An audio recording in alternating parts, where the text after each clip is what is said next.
Last Wednesday, a member of the House of Representatives, Honorable Abdul Samad Dasuki, PDP Sokoto, raised a matter of privilege on the floor of the House, alleging discrepancies between the tax laws passed by the National Assembly and the versions subsequently gazetted and made available to the public.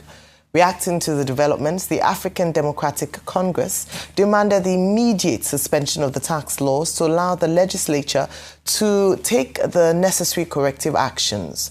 Also, Professor Yadudu last week said his review of differences between the acts passed by the National Assembly and the gazetted copies had led him to an inescapable conclusion that elements within the executive arm of government may have unilaterally altered the laws in pursuit of a tax reform agenda by executive fiat.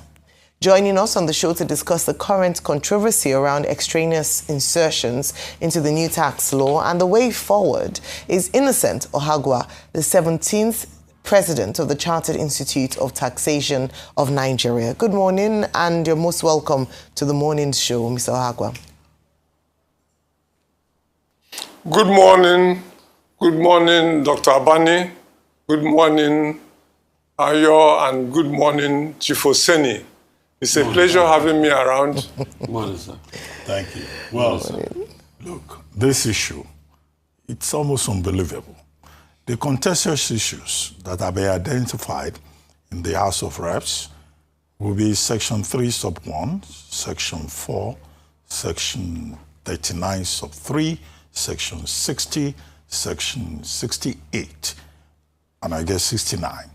In the copy that Senator Honorable Dasuki, PDP Sokoto, was complaining about, saying there were discrepancies between the harmonized copy from the National Assembly and also what was eventually gazetted. Now, how could that have happened on earth? How is it possible? Because there is a process to this. The harmonized copy will go to the Attorney General's office and State House Counsel. They will look at it, they will present it to the president, he will sign.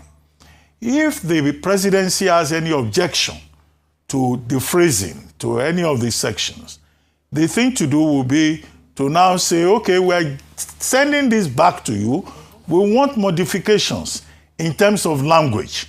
Then the National Assembly will react to that and send it back. That's just the process. And then at the end of the day, the finally agreed upon copy will be published.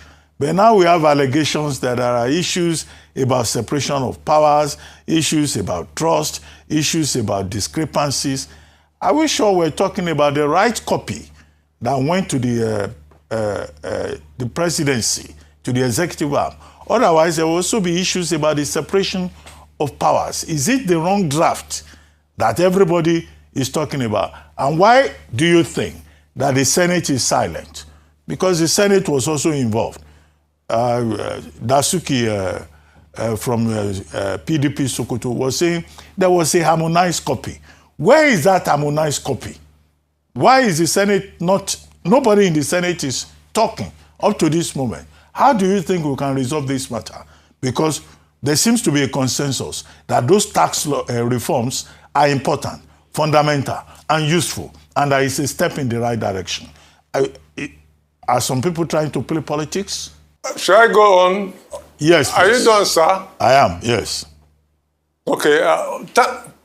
Thank you once again for the opportunity to be here.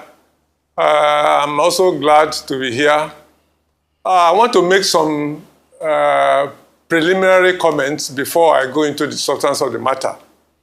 When the CITN, Chartered Institute of Taxation of Nigeria, when we read in the papers and heard in the news, we sought to get the harmonized copy of the National Assembly, but we are yet to get that.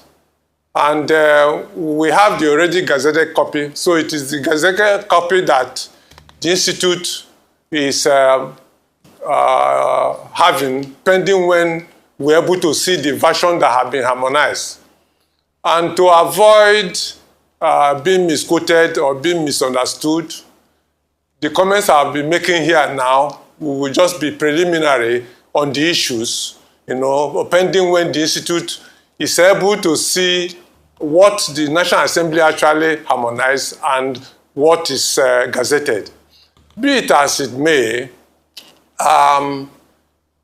for the sessions that are in the public space, we have read it, and we know that tax is anchored on law and is very, very fundamental, that law, you tax what law provides and not otherwise.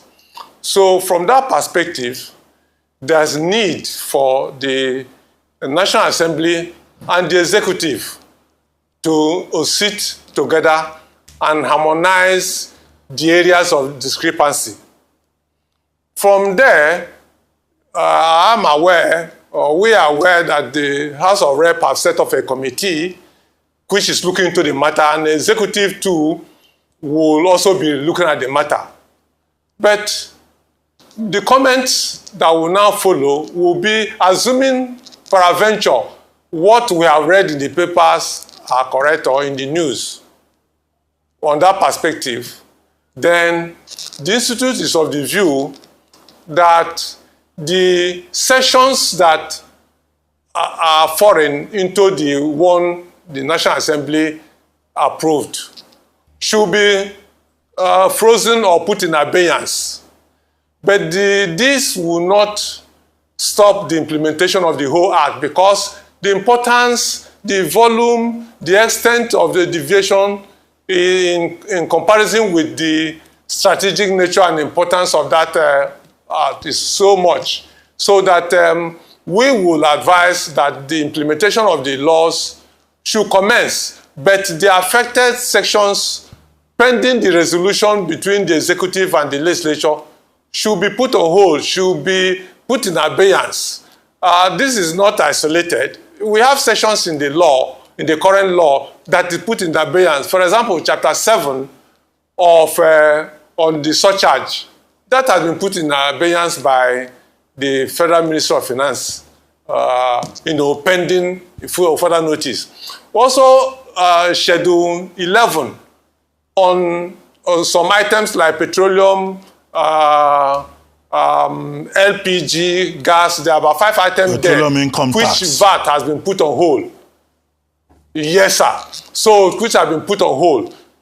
That is there. So, if we put on hold these sections that are there, that are in this, that are not in harmony with what the legislature has passed, we will get it frozen until the two parties reconcile. Again, we have taken time to look at the sections that have been quoted. With due respect to this audience, I could see that most of those sections are anti-avoidance provisions, which is applicable in most of tax jurisdictions all over the world. You can't make tax law without putting anti-avoidance provisions. The only issue is that whatever any additions must be, legislature needs to be carried along, because no matter how good it is, if the legislature did not sanction it, it cannot fly, because tax is substantially law. If I need to give you examples of 5 of some of these sections, one is on the threshold for remitting banks supplying information to relevant authority. The version in the paper said 50 million for individual or monthly basis, and then 250 million for companies. And while the one gazetted said 25 million per month reported on quarterly basis, and then 100 million per company. What is the implication of these sections? If we go with the one in the papers, you have shut out the state internal revenue services, because how many of the individuals resident in their state that will have 50 million transactions in a month? And again, rendering it on monthly basis too could be cumbersome to the bankers. So the 25 million on quarterly basis appear like it, and then a company that had to report 250 million must be the top large taxpayers. So that is comment on that, but executive needed to carry the National Assembly along to explain the basis for it. If we go with 50 million per month, the state internal revenue services will be in trouble. Then the second example is the issue of 20% on appeal. We do respect to take a case from High Court to Supreme Court takes almost 12 years or 13 years. If you add tax appeal tribunal and you said they should not pay anything, what we are saying is that you can spend 15 years dragging on a tax matter. The focus can be, to delay, because I disagree with you until Supreme Court rules. But if you say pay 10%, 20%, this 20% is not going to the Revenue Authority. It's held in the court, pending the finalization. So it is an anti-avoidance provision. Another provision is the one on enforcement. Some of us who worked and retired from Revenue Office know that at times you want to go to visit a company for investigation. The company is surrounded with police and security men. Even to serve letters, they will not collect the letters. So are we saying that in a situation like that, at times they will attack the revenue agents? Are we saying that the Revenue Authority should go to sleep and allow such to happen? So the enforcement powers, even without what is in the law today, in the old law, we do carry enforcement powers, because if the staff of revenue service is threatened, if his life is under danger, the Revenue Authority will not be waiting, to go to court to get whatever. The revenue agency is a trusted agent of government, and anybody who attacks any staff of such institution is attacking the federal government. So the issue of petroleum tax must be in dollars. Yes, the old law says in the relevant currency of the transaction. But what do we observe in practice? Petroleum, we have all upstream. Upstream deals substantially on lifting and sales of petroleum, which is denominated in dollars. The midstream and downstream, yes, they operate as if like ordinary company. We have to come in. For upstream, Mr. Abagbo, we have to come in here. Ayo, go ahead, please. Just very quickly, thank you so much. I know there's so many areas to talk about, but I just wanted you to also touch on, as you continue your explanation, the area of oversight function, which is one of the areas that has been said there's a discrepancy in the gazetted copy of the law. And this is based on, there's fundamentally is a lack of trust, because when we talk about the tax, joint tax, the tax review, one of the things that people have talked about is the lack of trust on the sincerity, transparency of government. And to check this, part of the provisions that was made in the harmonized copy of the law was that oversight function provided by the legislature to the executive. But in what is said to be the discrepancy in the law is a reduced function of oversight. To what extent is this important? As you already said, I must put the caveat there that until the investigation is conducted, we cannot conclusively say that this is what has happened. But based on the allegations, this is what is seen to have happened. What are the implications of not having that strong oversight of the legislature over executive through the Nigerian Revenue Service? Thank you very much. Yes, I think until the two arms, executive and the legislature, would definitely need to see where the ball was dropped. In other jurisdictions, they usually strengthen, the transmission protocol of, the gazetted or the approved version, and it's monitored end to end to ensure that there is no any. But I don't know how far that is practiced in Nigeria. So the legislature and the executive need to close the ranks and then identify where these issues. Okay. For institute, our focus is on this substance. The process should be strengthened and ensure that gazetting process, is fortified, if it means that, people are dedicated, systems are dedicated to check through this. At times, some of this can happen normal error. Some of us at times prepare memo in our offices and we make corrections. When you tell your officer to print out, he will still print out the old version that you have earlier corrected, but it's not reflected. So some of these things, we need to look it with issue of trust. If there's no trust deficit. Can we come in here? Can we come here? No. I disagree with you. You just came to defend the aberration that happened, and I see what you've done. In one breath, you said, you have not seen the copy the National Assembly talked of, but you went to start defending all the arguments in what was done. And now when they ask you about the principal issue of trust, you still try to defend them by saying, you can give your assistant something to type for you and something will still come out. They were supposed to go through the National Assembly for any alteration, pure and simple. There's no point of defending and all of that.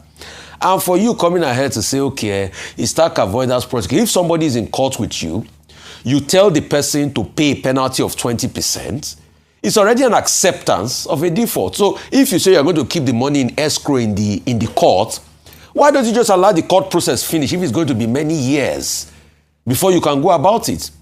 You are saying they should enforce people with ammunition and all of that. Is it to go and have a shootout when they go to the companies? Are there not better ways to still be able to serve them?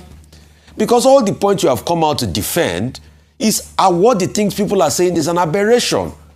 Have you ever factored in that this same government can use it against opposition and get a trumped-up tax case and go to arrest them and take pictures of them and use police against them? Do you ever also think of the political implication of things like this when people are talking? I think let's call it spade, because all you have just come to do is you have come to defend this inequity. Why you say you have not gotten the original copy, but you took on the point and you defended it. So on that, I disagree with you. Secondly, I want to talk about the issue of VAT. Oh, thank you, sir. No, secondly, I want to talk about the issue of VAT. Because somebody raised it. In fact, I think Dino Melaya has also raised it, saying that there are pending court cases as regards the collection of VAT. That is supposed to be the states that will collect the VAT. Because when we're having this argument of taxation, all we talk about was the distribution. The federal government will still collect it. What's your take about the issue of VAT, sir? Sir, thank you very much, sir. When I was talking, I said that I have not read it, but based on what is in the papers, based on what is in the news, if they are true, I said it, I repeatedly, I said to avoid being misquoted. I'm not defending anybody. Believe in me, I can't do that. But the position in the institute, we have members who cuts across all shades. So I'm saying that on the basis until when we see what the National Assembly harmonized, then the institute will issue out position on it. And that time it will go through different stages for confirmation. But this one is my view. But this is preliminary because we have not seen the harmonized copy. So on the basis of that, I'm not defending. Please, it is just to state on the basis of what is in the space. Okay. Then, on the issue of VAT, yes, it is the... Go ahead, sir. Go ahead, sir. It is the Legislature and National Assembly that will resolve the matter. What we know today is that VAT is collected by federal and shared to all the tiers of government. That is the focus of the institute. If there are changes later and the law approves it, we will oblige. Okay. Thank you, sir. Thank you, Mr. Ohagwa. But is there anything stopping the National Assembly from publishing their own harmonized copy and saying, this is what we publish? If the Chartered Institute of Taxation does not even have access to that harmonized copy, everybody is just speculating, making allegations. Where is that copy? Copies out there. They are copies everywhere. They should publish the copy. Thank you. When I was contacted, ordinarily I would have I asked my counsel, they would have turned it down because we have not seen the harmonized copy to enable the institute take a position. But this is on the basis of what we read in the papers, on what we read in the news. Well, and we'll be happy. This will be but happy you can ask for a copy under copy. Freedom of Information, under Freedom of Information Act. You can ask for a copy. Yeah. Yes? I know some groups have already Yes, sir. asked. Yes, sir. We will do that, sir. Of the copy of the certified true Well, copy. but this is the Chartered Institute of Taxation saying they have not seen it. These are stakeholders. These are the professionals. It should be out there in the public so that all of us can compare. We shouldn't be relying on what other people are comparing. We can compare ourselves. All right. Not newspaper reports. Well, thank you very much that may even for be your coming time. from poorly educated people in matters at stake. All right. Well, thank you very much for your time. Hopefully your request is granted to see the certified true copy of the harmonized bill by both houses.